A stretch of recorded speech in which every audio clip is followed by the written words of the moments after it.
Welcome to the Recharge Podcast, where we discuss everything life behaviors, experiences, decisions, and outcomes. Join us every Wednesday for different topics of discussion in everyday living and how to be a better you. Now, here is your host, Daryl, aka Quiet One. Welcome to the Recharge. Yes. Welcome to Recharge, where we talk about various topics we encounter in our daily living. Recharging you to think, act, and decide how to be a better you. We talk, you listen, you decide. Today, my co-host Christine. Hey. And I were going to talk about or discuss the subject of love. Ooh, that ooshy gushy love. Yes. What is your definition of love? Or should I say, how do you define love? We all have our ideals or philosophy about love. So here's some quotes from others that describe their philosophy of love. Where there is love, there is life. Mahatma Gandhi.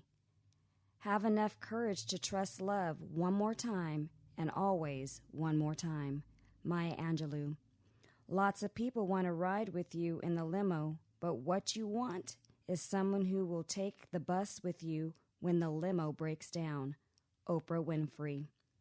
Love is something sent from heaven to worry the hell out of you. Dolly Parton. Love is composed of a single soul inhabiting two bodies. Aristotle.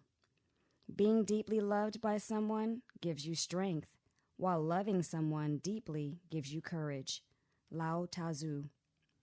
Okay, wow, that is awesome. Mm-hmm. Our topic today, or our title, should I say, how do you define love? How do you define love? The dictionary defines love as an intense feeling of deep affection. We know feelings can change by the second, minute, and hour, depending on our circumstances. The way it's described here, love is an intense feeling. Yeah, I don't think I agree totally with that because honestly, you know, we've been together for a long time. We've been together for like 32 years, and I can honestly say, and I'm sure you can agree with me, that we did not have an intense, like, affectionate feeling towards one another. Mm-hmm. You know, we've struggled through some negative feelings. Right. But we're still here. Yeah. You know, so love is more than that. Right. Yeah. So I would say I don't know how many times I felt that I love someone, and in that moment, things go south. You know, my feelings change. So what I realized was I wasn't practicing true love. Mm-hmm. And, you know, these are some of the feelings, though, I know that go along with that, with what we just kind of experience. You know, we're all going to experience things in our relationship, our relationships in general. So from time to time, we're going to have anger, excitement, joy, disgust, and irritation. These things are going to happen. While these feelings change throughout the lifetime of the relationship, it shouldn't mean our love changes. So should love be defined on a feeling? Yeah, I don't think so. Okay. Feelings it gives it texture, but it's not feeling. But feelings can shift, you know. Feelings can shift based on mood or life's challenges. You know, love should not be based off of our mood or our life's challenges. What are some of your first memories that you recall? Of what I thought love was? Yep. Well, you know, as a young teenager, I would always like relate to love to some, you know, song or some, you know, movie. But my love that I thought I had at a younger age was my huge crush on LL Cool J. And I felt that deeply. And my fantasies were real. Okay. But, you know, I understand that this crush was not love. Okay. It's just not love. Right. Well, my first encounter that I recall, well, one of my encounters, but I'm gonna say the one I recall with you, You're so sweet. was when I saw you in the club. Mm-hmm. You know, I was a bouncer in the club, and I saw you in the club, and from across the room, I was like, man, I'm infatuated with her. I have to talk to her. I gotta, let's see what she's all about. And so the rest was history. Here we are. Mm-hmm. You found out it was a hot mess, didn't you? We're both a hot mess.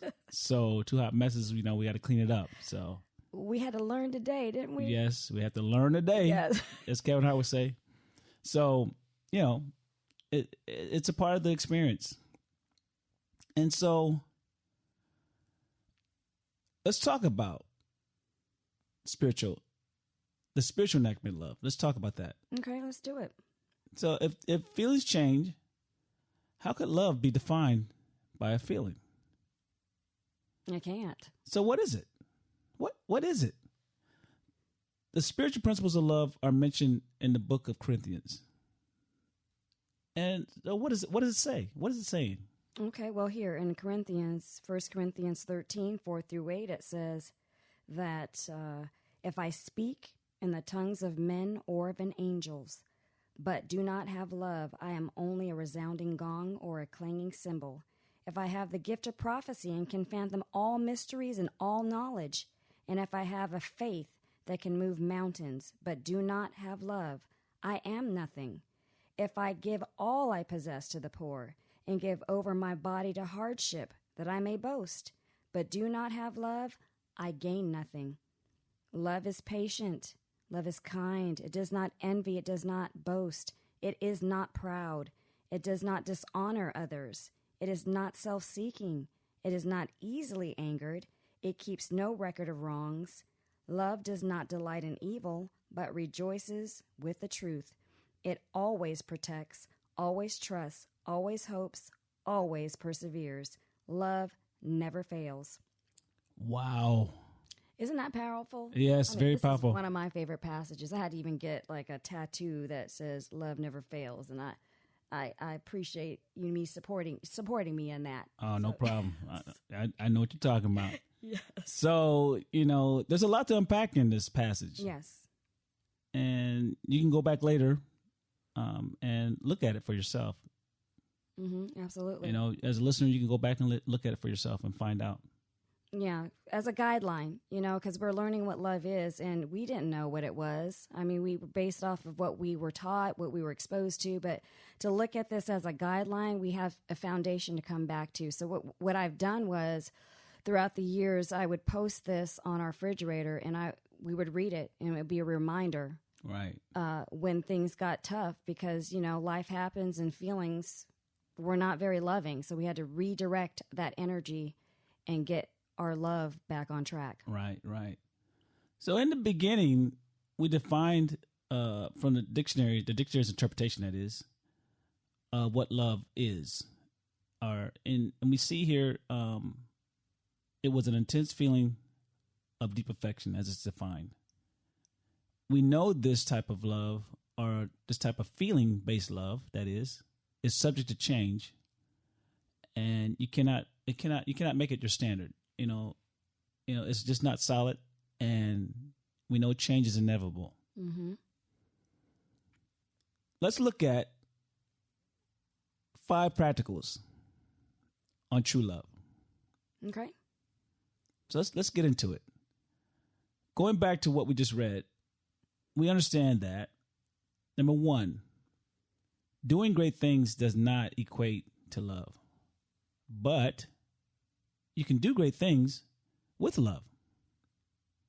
If you don't practice love with what you're doing, then, you're going to gain nothing. And, your legacy, it's more cliche to say here, legacy is here today and gone tomorrow. Mm-hmm. So, the practice of love is the only viable way that will make your work powerful and memorable. Yes, you will leave definitely an impact, because people are going to remember when they leave you how they felt, Not so much Right. what you said or what, you necessarily did, but how you made them feel. And that love, that to practice that type of love, it's very impactful. Yes, it is. Number 2, what love is not. It does not envy, doesn't boast, not proud, doesn't dishonor others, not self-seeking, not easily angered. Love is not having lust, or like I was when I met you, I was infatuated with you in the club. It's not that. It's not desire, passion, No. not even, having a crush. Yeah, no, it's not. And even like lust, I'm gonna be honest, when I watch a commercial of some food that's enticing, it's the same feeling when I lust after that thing if I were to lust after a person. So you can't trust lust. That cannot be Right. the compass of love. Yep. Got to put it away. Yes. Keep the perspective. Yes. Number 3, what love is. Love is patient, kind, rejoices with the truth. It protects, it trusts, it hopes, and perseveres. It never fails. So in your relationship with the truth, you have to be willing to receive it as well as speak it. So you can't just, you gotta, when you talk that talk, you gotta walk that talk. You gotta put it together. Mm-hmm.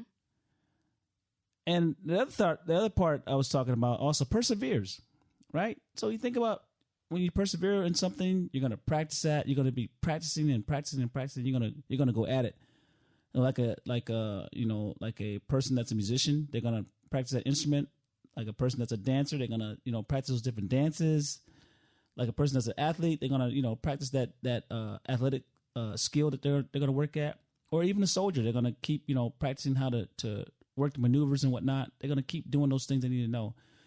And then you gotta know for yourself, you're gonna go through the highs and lows in your relationships. I mean, it's just not gonna be perfect. And when you go through those highs and lows, things are going to happen.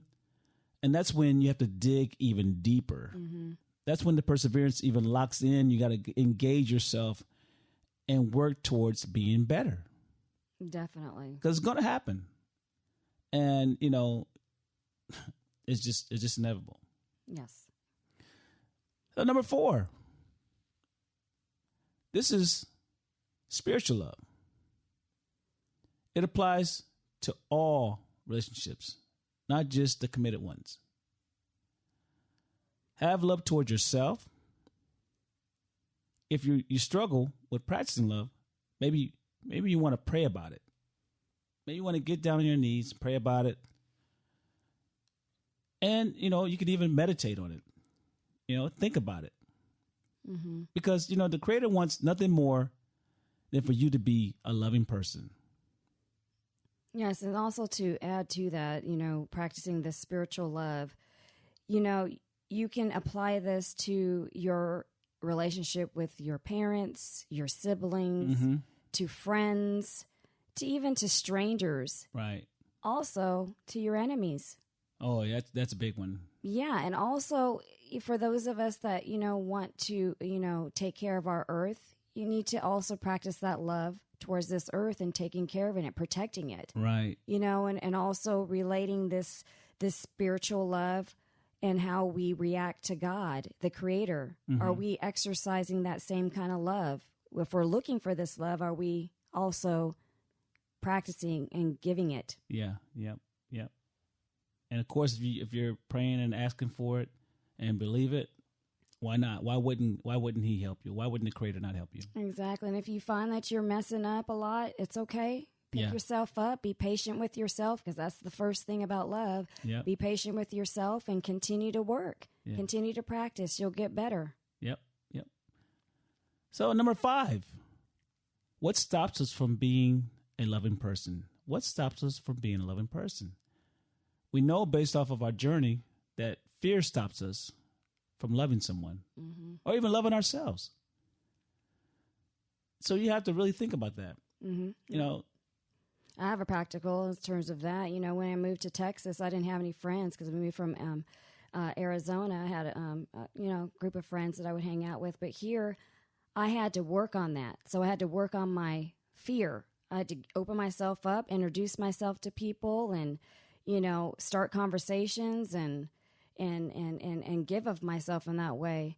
And because of that, I have so many friends here in Texas that, you know, I'm developing relationships with, and I'm happy. But I had to overcome my fear. Right. And get out of my comfort zone. For sure. I think about also when I'm introduced to someone that that I know that's in a higher position, whatnot. I have to look at that and know that I have to love myself enough and love them enough to know I can talk to them. And not think that I can't, you know, meet them where they are and be what I need to be for the whole situation as we have our conversations and whatnot. So, yes, perfect love drives out fear. So now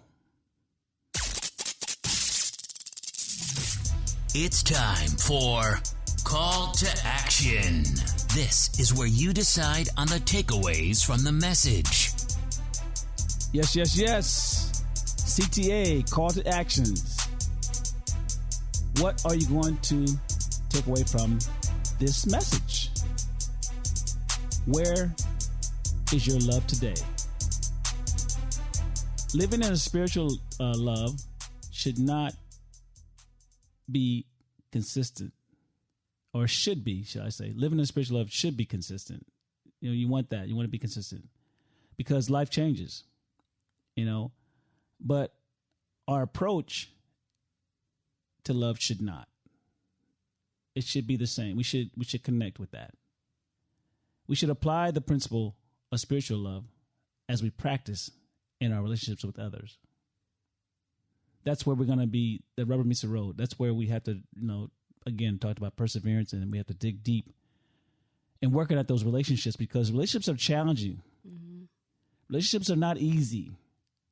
And to love someone, you know, when it comes to family and situations when things we don't see eye to eye, those things happen and they're real and we feel. And sometimes we want to take it out on people, want to act out on, but that doesn't mean that we cannot love each other and move through the process of what we're going through. Mm-hmm. We're not going to be perfect at it, you know, but common sense tells us if we keep practicing, we will get better. We will get better. We will overcome. We will be our best versions of ourselves as we practice that love. Exactly. So I say to you, like always, my friends, I'm saying this to you. We hope you take this podcast message further by sharing it with others. And, of course, if you like what you hear, please click to subscribe and to stay connected. And you'll receive up-to-date episodes. So until next time, my friends, I say stay charged up and stay in peace. We love y'all. Yes, we do. You've been listening to the Recharge Podcast. Be sure to subscribe on iTunes or YouTube to get new, fresh weekly episodes. For more, please follow us on Instagram, Twitter, and Facebook, or visit our website at therecharge.net. Until next time, we talk, you listen, you decide.